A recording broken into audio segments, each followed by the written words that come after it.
The gray wolf has always been seen as one of the most powerful predators in the wild. It's fierce, smart, and built to survive. People have feared and admired it for centuries, and for good reason. Its sharp eyes, strong build, and haunting howl make it the perfect symbol of the wild. Strong, relentless, and in complete control of its environment. What makes the gray wolf so dangerous is how it hunts. Wolves don't hunt alone. They work together in packs, and this teamwork makes them unstoppable. By carefully planning their attack, they can take down animals much bigger than themselves, like bison or elk. Each wolf knows exactly what to do, whether it's chasing the prey or blocking its escape. Gray wolves live in North America, Europe, and Asia, surviving in some of the toughest places on Earth. They roam Canada's snowy forests, the deserts of the Middle East, and the Rocky Mountains of the Himalayas. But there was a time when the gray wolf wasn't the strongest predator around. Long ago, another wolf roamed the wilderness. This wolf was stronger, deadlier, and designed to take on prey that would challenge even the gray wolf. This was the dire wolf, a predator so powerful that it dominated the ancient world in a way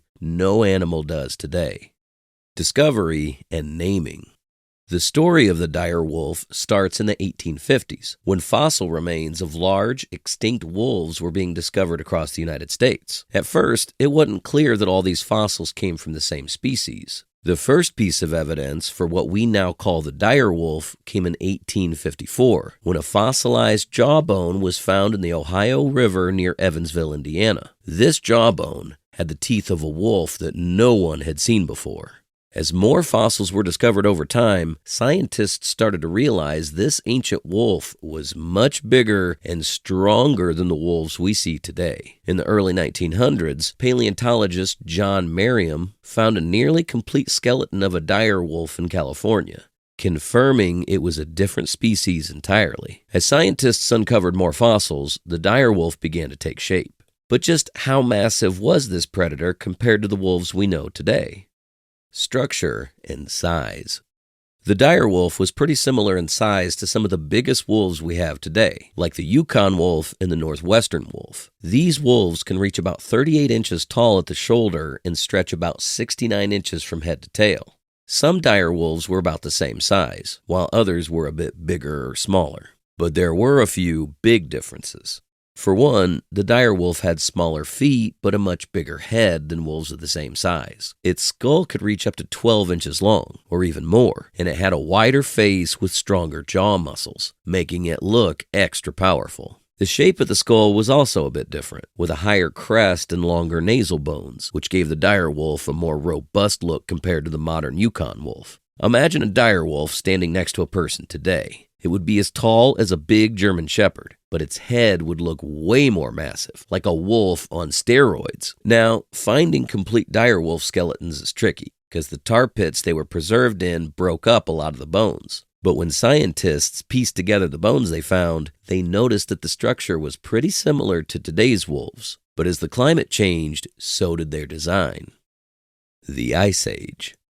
Dire wolves were built to be top hunters, designed to take down large, struggling animals. They had strong jaws and sharp teeth, perfect for hunting big prey. Over time, their skulls and faces changed to help them better catch their food. Even their size shifted with the changing climate, showing just how well they adapted to their environment. During the Ice Age, about 125,000 to 14,500 years ago, the world was much colder and different from today. Huge glaciers covered the northern hemisphere, and the peak of the Ice Age, known as the last glacial maximum, hit around 26,500 years ago. In North America, these glaciers blocked the north, and many large animals, like mammoths and giant sloths, went extinct as the Ice Age ended. In Southern California, where many dire wolves lived, things were a little different. From 60,000 to 14,500 years ago, this area was cooler and wetter than it is now, creating a perfect home for animals like the dire wolf. As temperatures dropped, forests of pines and cypress trees grew, creating open parklands. By the end of the Ice Age, the climate changed again, and the oak woodlands and scrublands took over.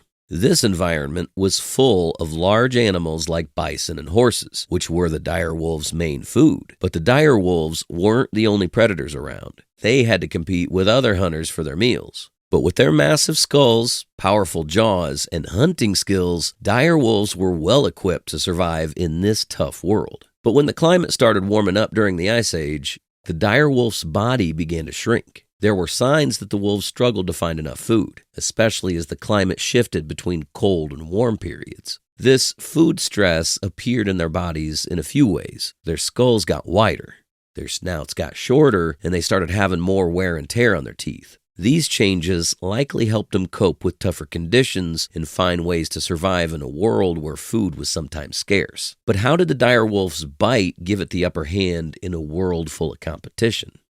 The powerful bite.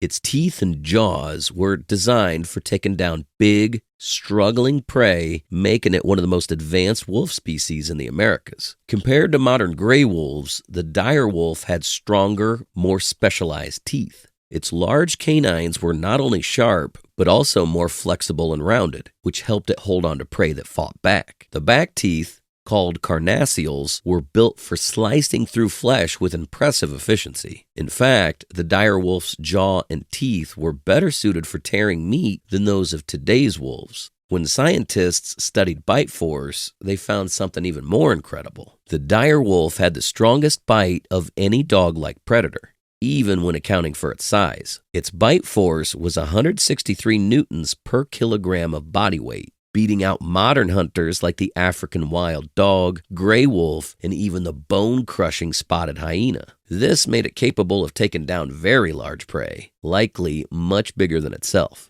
To give you an idea of how powerful this is, imagine biting down with the same force as a car tire rolling over a hard surface. A bite force of 163 newtons is strong enough to crush the bone of large prey, like a bison or mammoth.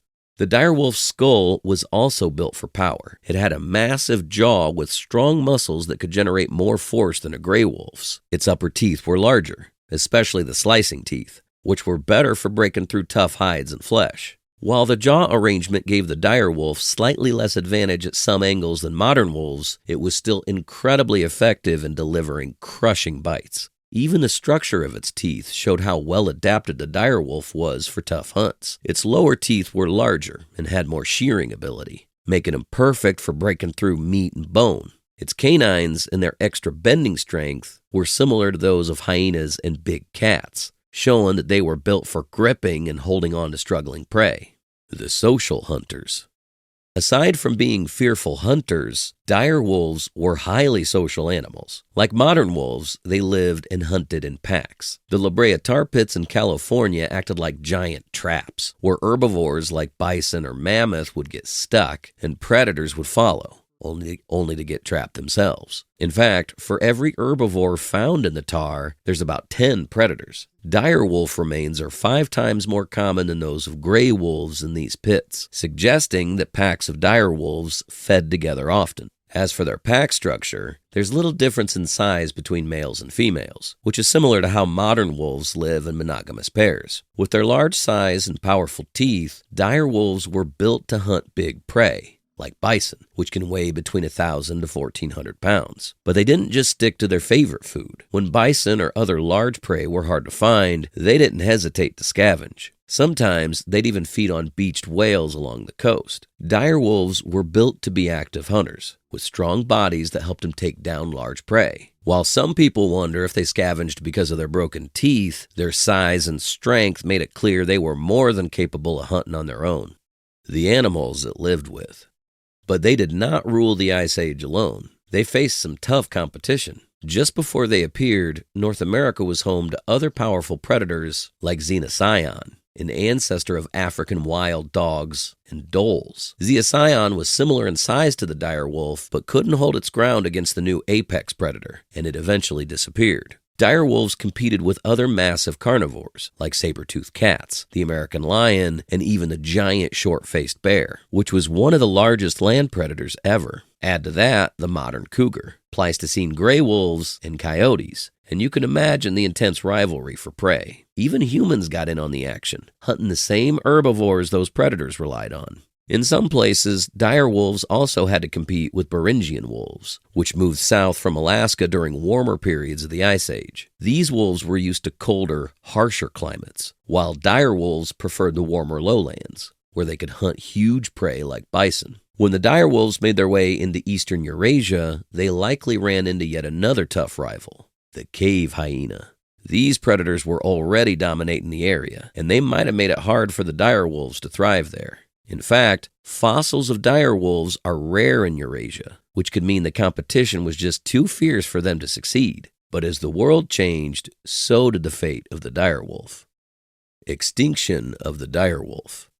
Around 12,700 years ago, during the Quaternary extinction event, the world saw the disappearance of many large mammals, including the dire wolf. This was a time when huge herbivores like mammoths and giant ground sloths went extinct, and in turn, the predators that relied on them, like the dire wolf, also vanished. It's believed that the extinction of these megafauna caused a chain reaction, affecting the large carnivores who depended on them for food. The reasons behind the extinction of dire wolves are still up for debate. Some think it was due to a changing climate that made the earth colder and drier, while others point to the overhunting by humans or competition from new species. A mix of these factors likely led to the dire wolf's downfall. One interesting theory is that as other canid species, like gray wolves, coyotes, and dholes, moved into North America, they outcompeted the dire wolf. These wolves were more adaptable, possibly because they could interbreed with other canids, including domestic dogs, giving them a genetic advantage to survive new diseases. The dire wolf, on the other hand, might have been isolated from other species and couldn't evolve the same survival traits. This isolation could have played a big role in its extinction.